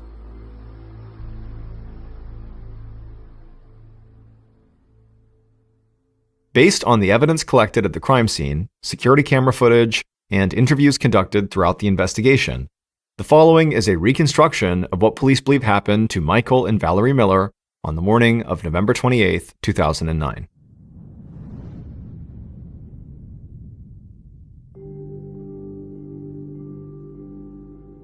Early that morning, the killer was home in their apartment, rifling through drawers in search of something, anything, that they could quickly turn into cash.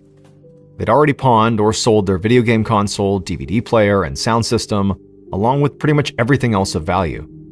Now they were broke again and getting desperate. Suddenly, their hand closed around a metal grip. They pulled the object from the drawer, and they felt a rush of exhilaration as they stared down at the .22 caliber pistol in their hand. It wasn't what they'd initially planned to sell, but this gun could get them all the cash they needed. A few hours later, the killer was standing in the Millers' mobile home, talking to Big Mike in the kitchen. After their desperate morning search, the killer finally felt calm. Finally, the conversation with Big Mike moved past chit-chat to business. The killer pulled the pistol from their jacket and held it out, asking how much Big Mike could offer for it. The killer wasn't here to shoot Big Mike. They had come to pawn the gun. Big Mike looked the weapon over thoughtfully, then gave his answer. The killer blinked, then shrugged and nodded, feeling a bit disappointed. It was less than they had hoped for, but probably a fair offer for the tiny pistol.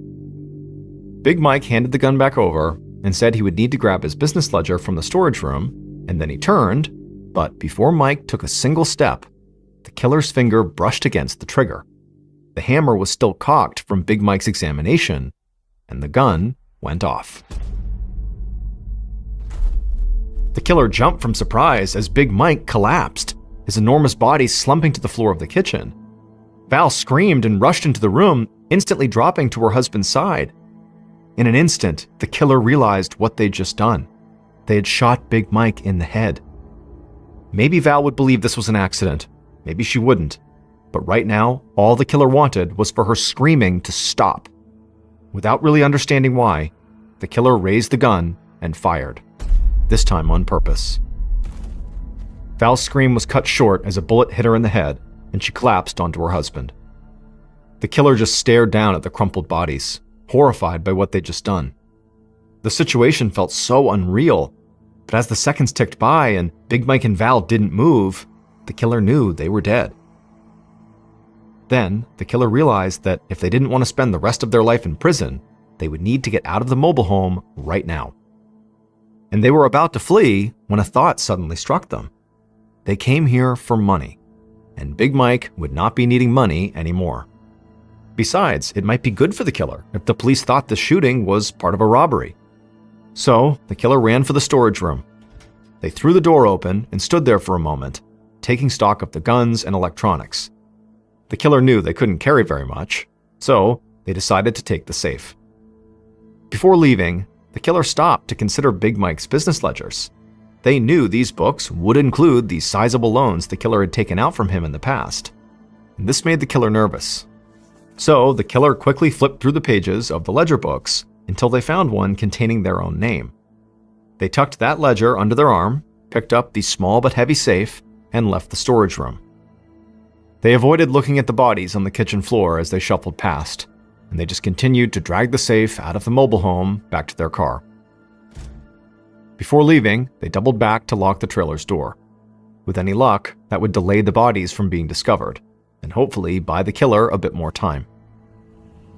A few minutes later, the killer was speeding away, and they were so focused on just getting out of town that they didn't notice the closed-circuit cameras aimed at the road.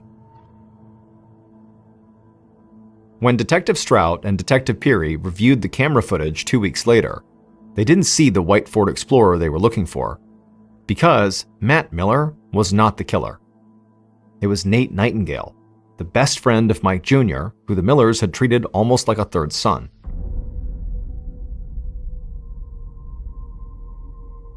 The woman who had called in with a hot tip was Nate's girlfriend, and she told Strout and Peary that Nate had come to her and confessed to the crime.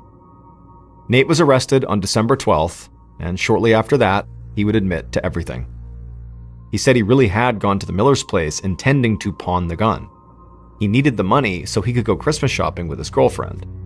But while he was showing the gun to Big Mike, it went off by mistake, and when he realized what he had done, he panicked and intentionally killed Val. Nate also admitted to fabricating the story about the mystery woman. He said she was just a red herring to keep the police off his tail. She didn't exist. Detective Strout and Peary didn't like to admit this, but Nate's ploy almost worked. The search for that mystery woman burned up a lot of their time, and if they hadn't stumbled upon the security camera footage of Nate's car, it might have saved him. But now that they knew the truth, they looked at the forensic illustration again, and they noticed something they hadn't before. The woman in the sketch looked shockingly similar to Nate Nightingale himself, down to the narrow face, thin nose, and glasses. Nate had intended to throw the police off his trail with this mystery woman, but as he gave them details for the sketch, he sort of subconsciously wound up describing himself. It was almost like his guilt over murdering the people who helped raise him was so great, he could not let himself get away with it. Nate was sentenced to 40 years in prison for murdering Val. Big Mike's death was treated as manslaughter, for which Nate received 15 years to be served concurrently. Big Mike and Val's sons, Mike Jr. and Matt, sat stone-faced at the sentencing, while Nate tearfully apologized for destroying their family. Neither brother responded, but they stayed and watched while he was led away in handcuffs. Ever since, the two brothers have celebrated Matt's daughter's birthday a week early so that on November 28th, they can also remember their parents.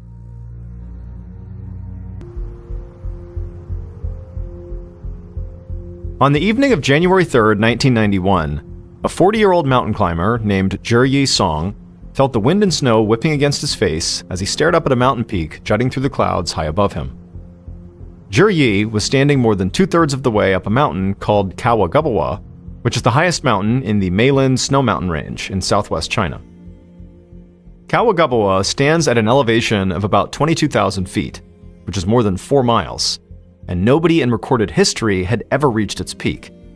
In fact, the Tibetan villagers who lived at the base of this mountain believed that nobody ever would, and some of those villagers regularly tried to prevent would-be climbers from even trying.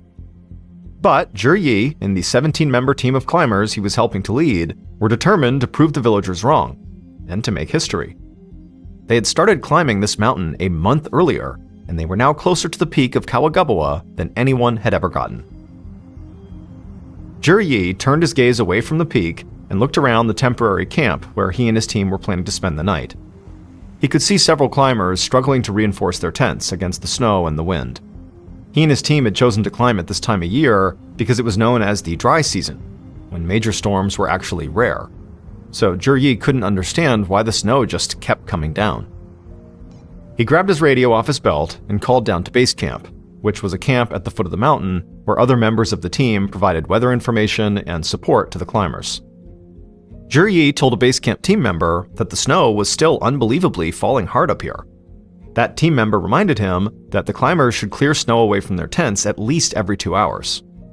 Zhi was about to respond, but just then, his radio cut out, and he heard this loud buzzing sound coming from it. He stared down at his radio, confused. This was the sound it made when it needed a new battery, but he had just put a new battery in. Zhi fumbled with the radio, trying to fix it, but all he could hear was this buzzing sound, and then also, periodically, he'd hear the voice of the base camp team member cutting in and out.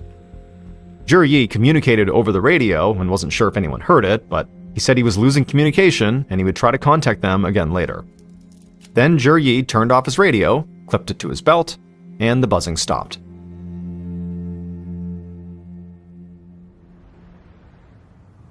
As the sun finished setting, the wind picked up even more. Zhi craned his neck upwards again, and he saw that the peak of Kawa had now disappeared in the snow and the darkness. Zhi had done lots of difficult climbs in the past, and he was sort of used to running into problems right when he thought he was about to achieve his goals. That was just how mountains worked. All the planning in the world could not prepare climbers for everything. But for some reason, this felt different. This storm just didn't show any signs that it would ever let up. Zhi lowered his head and walked towards a group of tents. He wanted to help his team clear snow away. But all of a sudden, Zhi heard screaming coming from inside one of these tents. He and several other climbers moved as quickly as they could through the snow toward the sound. They stepped into the tent, and they saw a woman laying in her sleeping bag, and she was shivering uncontrollably, and sweat was running down her forehead. Zhi knew this woman, who was one of several Japanese climbers on their team, had been dealing with a high fever for days. But now, she didn't just look sick, she looked terrified. As soon as Zhi entered the tent, the woman stopped screaming, and she just started muttering. Zhi knew some Japanese, but he couldn't make out what she was saying. He looked around the tent, and he could tell that the other Japanese climbers who had come in were also confused by the woman's words. Juryi turned to one of them and asked, what is she saying? And in a little more than a whisper, the climber told Juryi the woman was saying, "Something is coming." Later that night, the storm began to reach blizzard conditions as Juryi made his way around the camp, checking on his team. As bad as the weather had gotten, and as alarming as the screaming Japanese woman had been, Juryi refused to panic. He believed if everyone just stayed calm and prepared, they could make it through the night. But he quickly realized he was the only one who felt this way. Each climber Juryi spoke to seemed as frightened as the woman with the fever. He tried his best to calm everyone down he spoke to, but nothing he did seemed to work. So eventually, he headed back towards his own tent to make sure it was secure. But before he got there, he heard more shouting. At first, Juryi assumed it was the woman with the fever, but he listened more closely and he could tell it couldn't be, because it was a man's voice. Juryi trudged back through the snow towards this shouting man's tent to see what was wrong, and when he stepped inside, Juryi felt truly scared for the first time since he'd come to the mountain. Inside the tent, Juryi saw one of the climbers sitting by a fire, pen and notebook clutched in his hands, and on his face was this wild look. His eyes were darting from one side of the tent to the other, and he would shout at something only he could see and hear. And then he would scribble furiously in his notebook. It was like he had lost his mind. Juryi was so unsettled that he just backed out of the tent, and as soon as he was outside, he turned and began rushing back through the snow towards his tent. However, as he was between tents, he heard this loud rumbling sound, almost like the banging of a drum, coming from high up the mountain. He froze where he was, terrified, and he heard the sound of trees cracking and splitting, and he knew this must be it. This is the avalanche. However, when Juryi looked up the mountain, expecting to see a mass of ice and rock barreling down the mountain towards them, all he could see was the falling snow and the black night sky. There was no avalanche.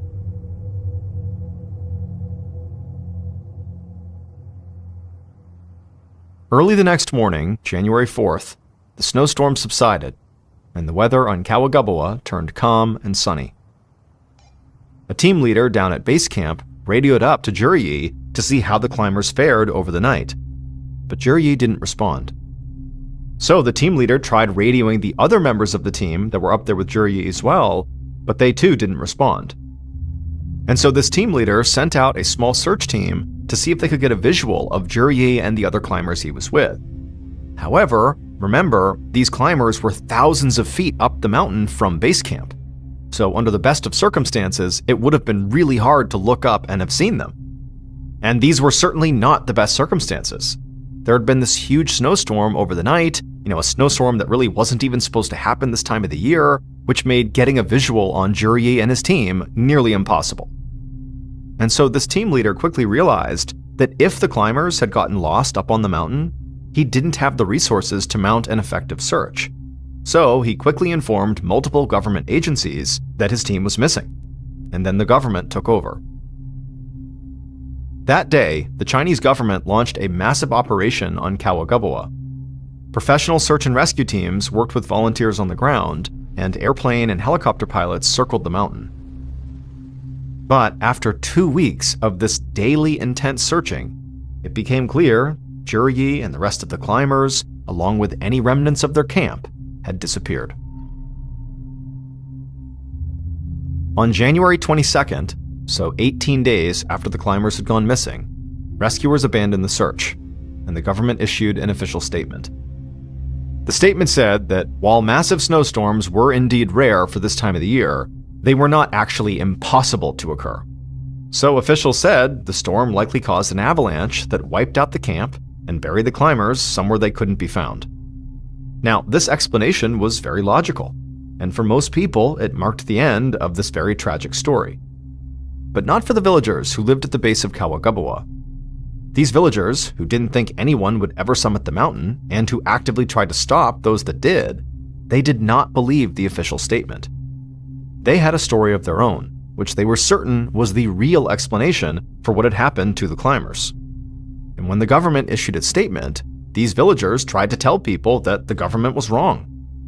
And so, when climbers and tourists from all over came to Kawagabawa, these villagers told them what they believed actually happened, and how it would happen all over again if anyone tried to reach the mountain's peak. Now, most people dismissed the villagers' story as rumor or superstition, and that was a reasonable way to react to this, until 7 years later, when 3 shepherds from the village made a terrible discovery.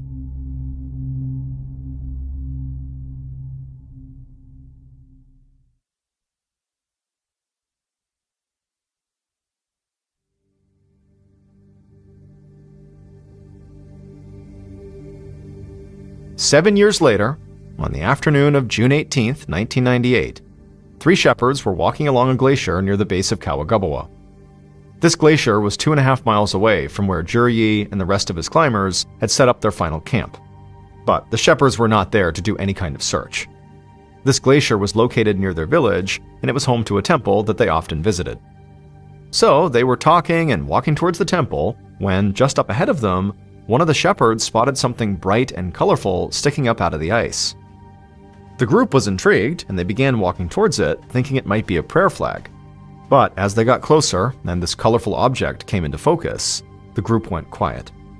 And then the shepherds also saw there were other colored objects just like this one scattered around the area. These objects were the bodies of the climbers who had disappeared from Kawagabawa 7 years earlier, still wrapped in the colorful coats they'd been wearing when they headed up the mountain.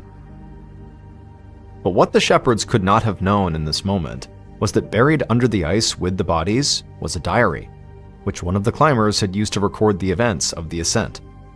It belonged to the climber that Juryi had seen shouting at an unseen force and scribbling furiously on the night they all vanished. And this diary would reveal that the stories the villagers told about Kawagabawa and the lost climbers were more than just legend.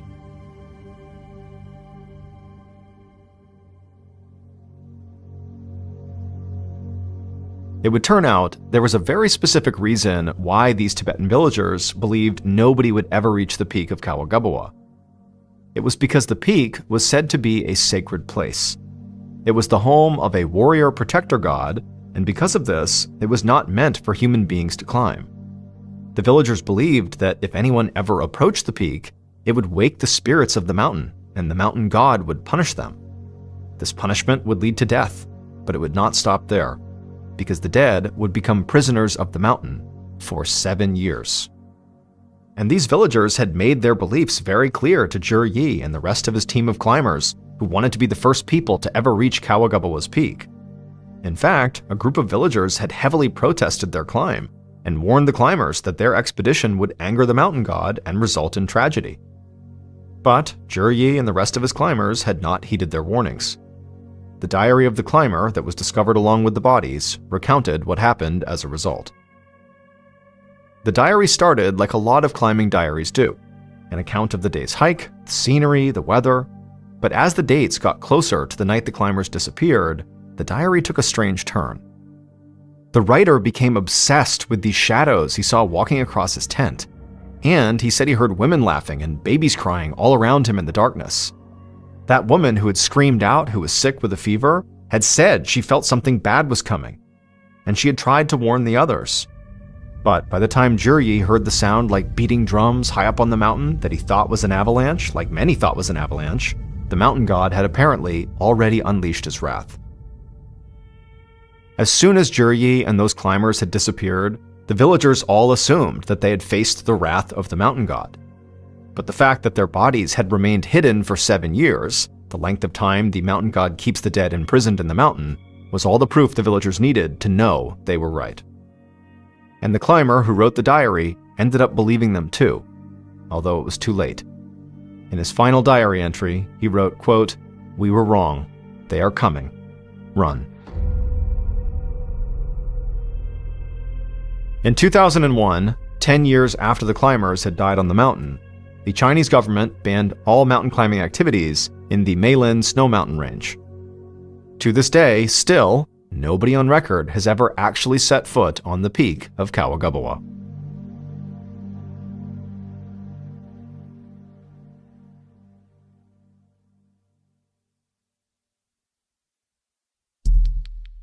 Our next story is called Something in the Bushes.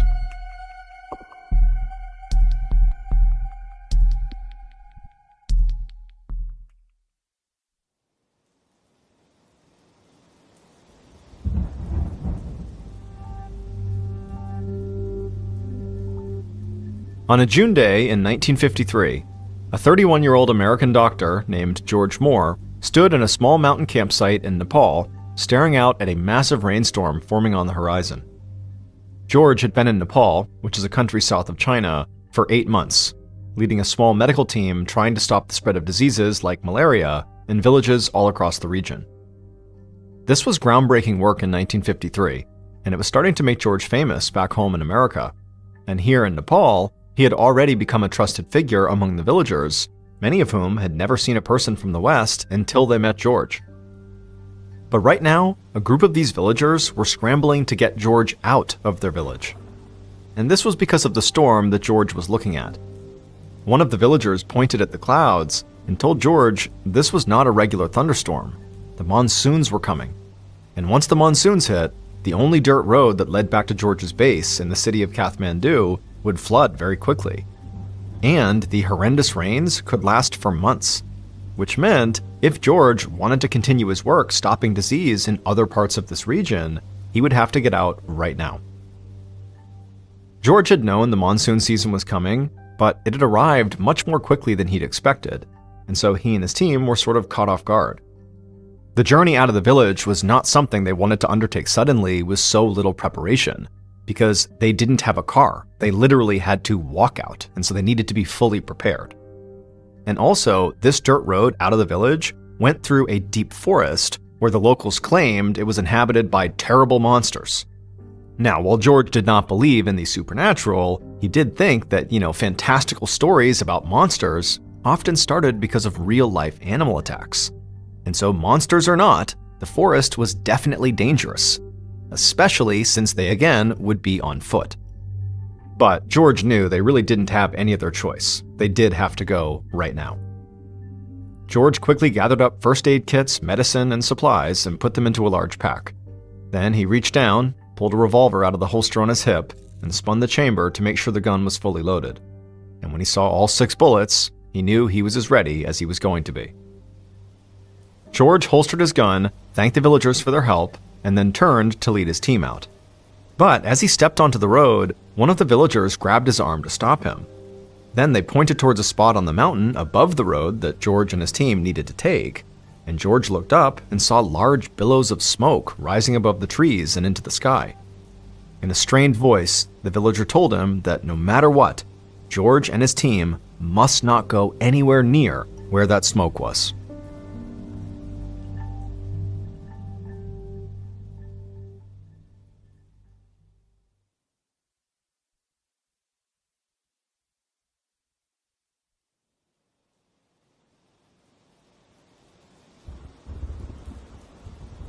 The storm continued to move in as George and his team began their journey.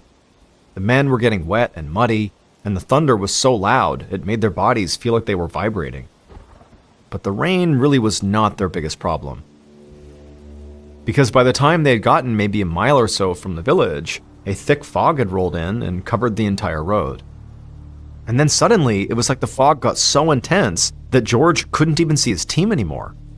George did his best to try to walk as straight as he could, doing his best to stay on the road, but the fog at this point was so intense, he couldn't even see the ground, so he didn't even know if he was on the road.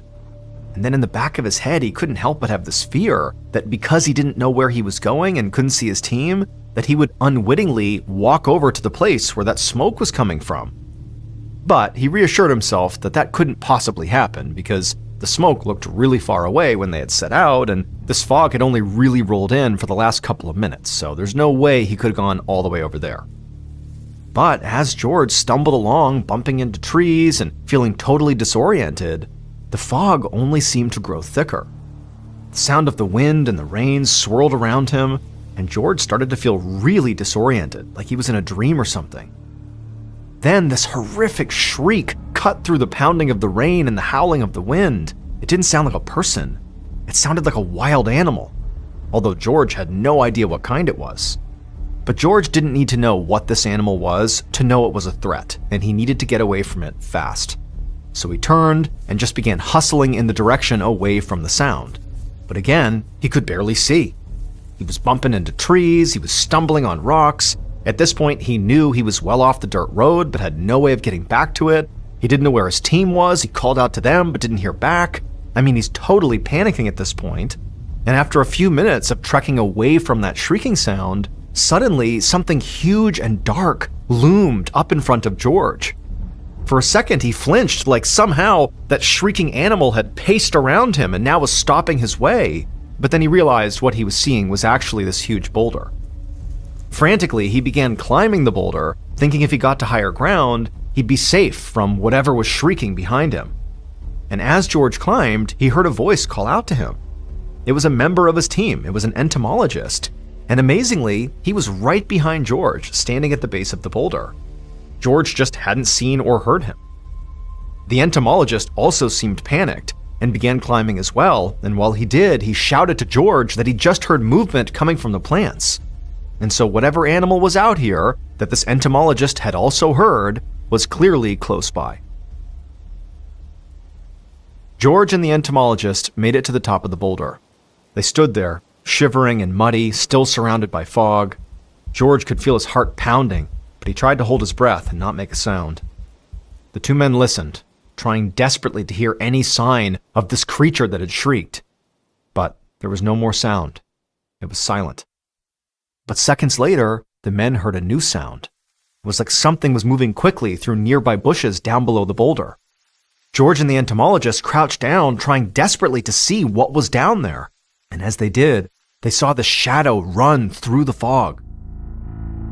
On instinct, George put his hand on the grip of his gun, but he didn't draw, and now neither of the men moved a muscle. Then another noise came from the fog. George thought it sounded like grunts and teeth chattering. For a second, everything fell silent again. Then George heard heavy footsteps nearby. He started to shake with fear, but at the same time, he was desperate to see what was coming. So he leaned forward over the boulder as much as he could, trying to look down to see what this thing was. And suddenly, through the fog, he saw a pair of bright yellow eyes staring right back up at him. George tried to get back up, but it was like he was frozen. He just crouched there staring at the eyes in the fog. And slowly, he saw more pairs of yellow eyes appear in the fog. And he saw shadows of what looked like long tails whipping back and forth. Instantly, George thought of the monsters from the villager stories. But he told himself that's ridiculous. These were clearly just langur monkeys. He reminded himself that he was a doctor, a scientist. There had to be a rational explanation. These were just animals. They couldn't be monsters. But then one of these creatures moved forward and put its claw on the boulder and began to climb up. And at this point, George finally got a clear look at it. He saw this thing stood at least 5 feet tall, much bigger than any of the langur monkeys or any other monkeys that inhabited this forest.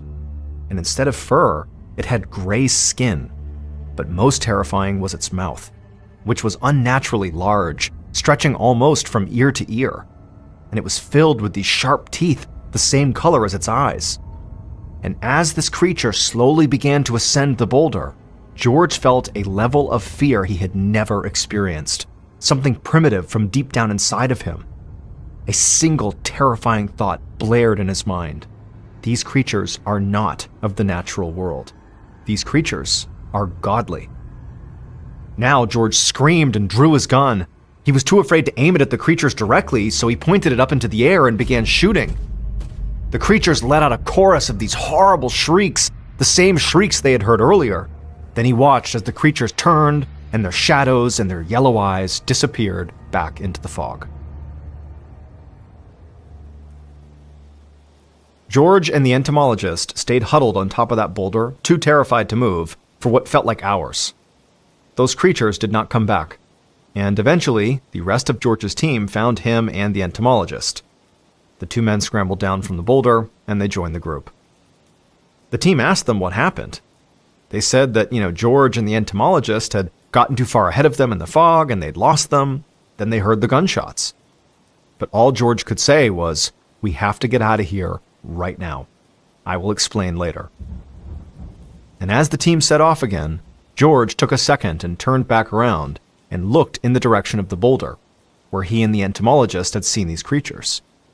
And now that he had a little more perspective and the fog had cleared just a little bit, he saw something that he hadn't seen before. That column of smoke that he had been warned not to go anywhere near, was coming up right from behind the boulder. He and the entomologist accidentally fled to the exact spot they were told not to go.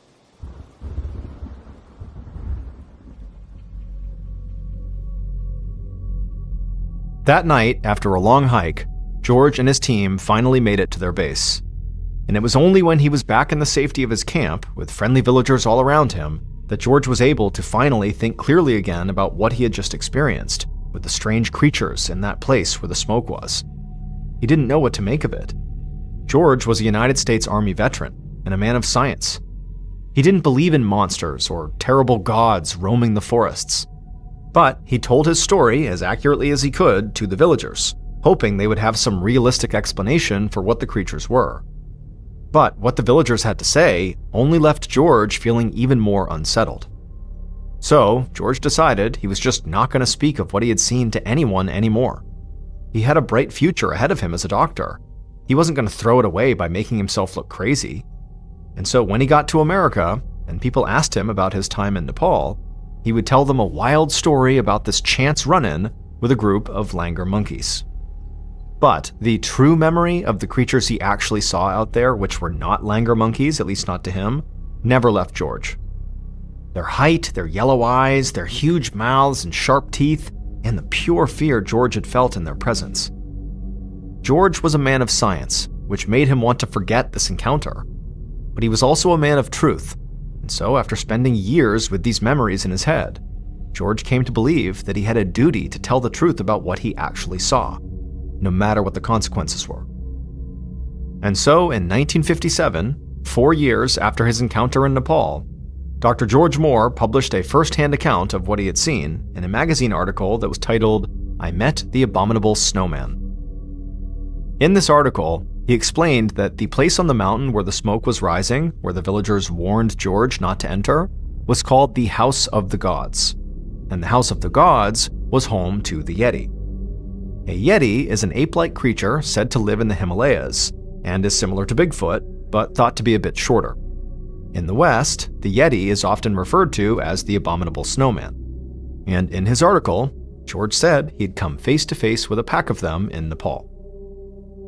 Telling the world what he'd seen did not adversely affect George like he'd feared. He went on to have a long, successful career and is still considered a pioneer in the field of medical outreach. And because of George's standing as a doctor and researcher, his encounter in Nepal has remained one of the most highly credible cryptid sightings in modern history. And so, as much as some explorers and scientists might think we can fully understand the natural world, both of these stories are proof that you can't.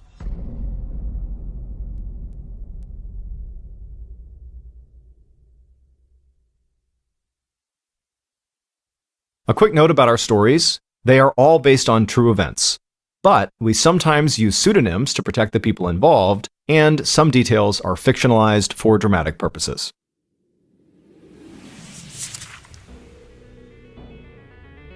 Thank you for listening to the Mr. Ballen podcast. If you enjoyed today's stories and you're looking for more bone-chilling content, be sure to check out all of our studio's podcasts. This podcast, the Mr. Ballen podcast, and also Mr. Ballen's Medical Mysteries, Bedtime Stories, Wartime Stories, Run Fool, and Redacted. Just search for Ballen Studios wherever you get your podcasts to find all of these shows. To watch hundreds more stories just like the ones you heard today, head over to our YouTube channel, which is just called Mr. Ballen. So that's going to do it. I really appreciate your support. Until next time, see ya.